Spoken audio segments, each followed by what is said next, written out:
Welcome to Less Stress with MS. I'd like to speak briefly about 2 ways you may not be aware of that increase cognitive decline. Again, I am here because I am here to assist anyone going through this diabolical disorder. I am here to assist you and to make your life as comfy, cozy as possible. Now is a good time to introduce Dr. Aaron Boster out of Cleveland, Ohio.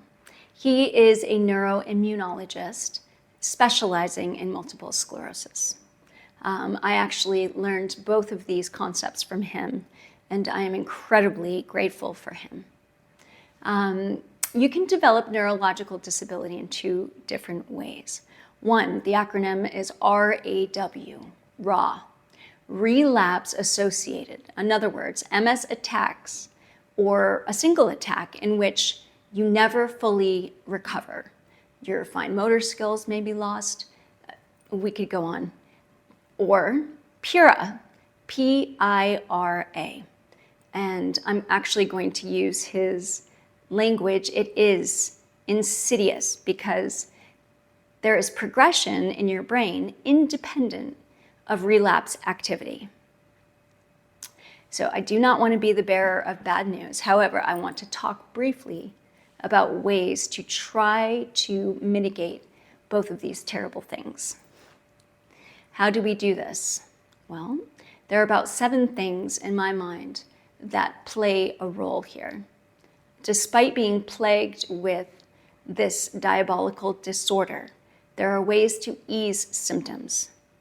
First and foremost, a drug-modifying therapy. Again, this is my channel, so I'm going to tell you that there was a good 5 years out of my 15 years with being diagnosed with multiple sclerosis that I was not on a DMT. I wanted to have a baby, I had the baby, and afterwards I didn't want to go back to a drug-modifying therapy. I will get into that at a later date. However, please learn from my mistakes. Being on a drug-modifying therapy is imperative. Why? Because it stops further MS progressions. It is important that you check in with your neurologist often to make sure that your DMT is actually effective.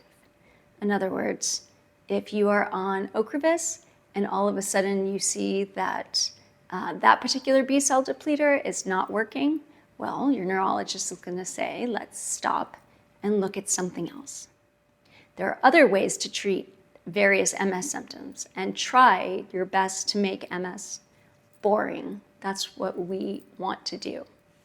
Do not smoke.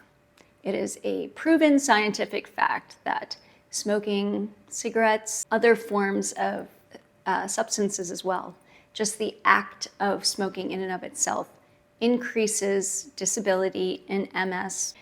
Exercise. We want to make exercise as a part of our lifestyle. Morning, noon, and night. Exercise needs to be incorporated, and we are going to speak a lot about this and why.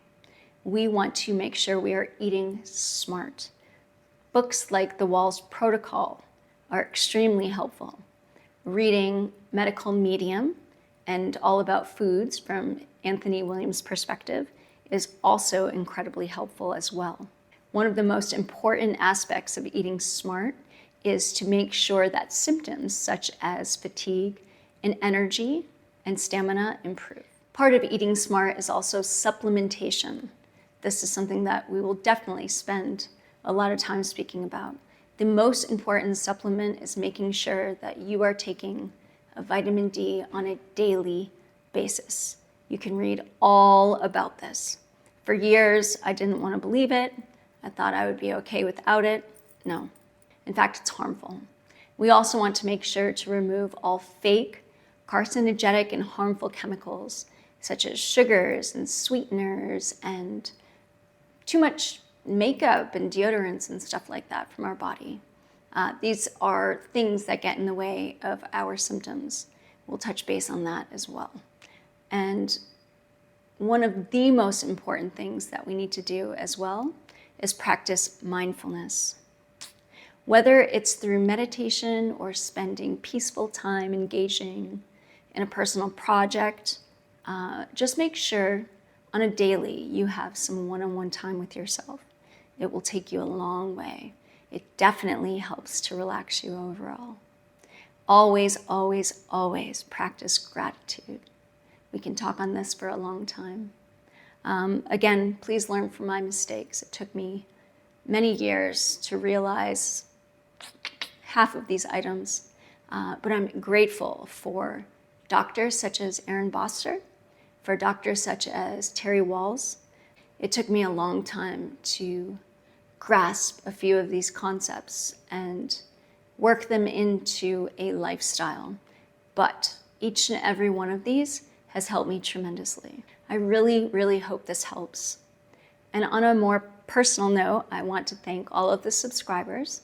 I know that we are starting this channel off very small, and I am also trying to keep stress as less as possible on a daily.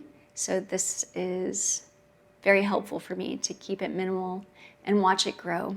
Please, as a subscriber, send me a message. If I don't already know you, I'd like to get to know you. I'd like to communicate. And again, I hope that this has been extremely helpful in some way or another. Thank you.